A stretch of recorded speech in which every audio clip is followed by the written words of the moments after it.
इस दुनिया की सबसे पावरफुल शक्ति कोई है, इस 21वीं सदी की ब्रह्मांड की सबसे पावरफुल शक्ति, वह है शब्द शक्ति, वह है विचार शक्ति।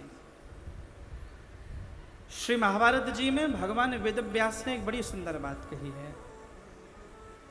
धर्माद येत यत कर्म यद्यपि शान महाफलम न तत्सेवत मेधावी न तद्दिमिहोच्यते। पाप और पुण्य की जब उन्होंने व्याख्या की है तो बड़ी अच्छी बात कही है कि स्वयं पाप न करना, स्वयं अधर्म न करना, स्वयं बुराई न करना, यही पुण्यात्मा होने का परिचायक नहीं है। अपितु वो पाप, वो कर्म तुम चाहते तुम्हारे बोलने से, तुम्हारे समझाने से कोई पाप कर्म घटित होने से बच सकता था, उस समय चुप रह जाना, मौन रह जाना, हंसकर चले जाना, किसी को सही सलाह न देना, वह व्यक्ति भी अपराधी कहा गया है। वह व्यक्ति भी पाप करने वाले के बराबर ही पापी है। अब इसका अर्थ क्या?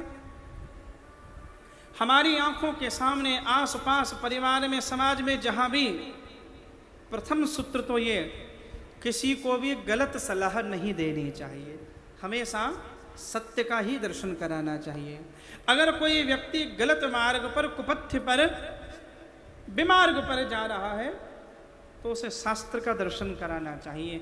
कई लोग खुद तो पाप नहीं करते लेकिन विचार शक्ति को भेजते रहते हैं, पापियों को तैयार करते रहते हैं, सोफे पे बैठे रहते हैं एसी कमरे में, वो खुद कर्म नहीं करते पर पाप कर्म को कराते रहते हैं, वो प्लानिंग करते रहते हैं, मैनेजमेंट चलता है उनका, किसका सर किससे फुड़वाना है। और चाय पीते पीते सोचते हैं हमें पाप थोड़ी लगेगा, हाँ हम नहीं, फलाने को लगेगा।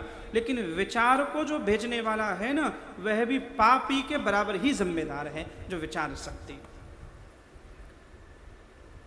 राम वनवास की कैकेयी जितनी दोषी हैं, मैया कैकेयी से भी ज्यादा दोषी अगर कोई है वो मंथरा है।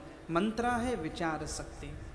इसलिए जब हम बोलते हैं ना, हमें पता नहीं चलता हमारे बोलने से क्या सृजन हो रहा होता है, हमारे बोलने से क्या लय हो रही होती है, और हमारे बोलने से क्या नाश हो रहा होता है। या तो सृजन होगा, या लय होगी, या नाश होगा। हम क्या बोलें, हम क्या सलाह दें? इसीलिए किसी को भी गलत सलाह कभी नहीं देनी चाहिए। हाँ,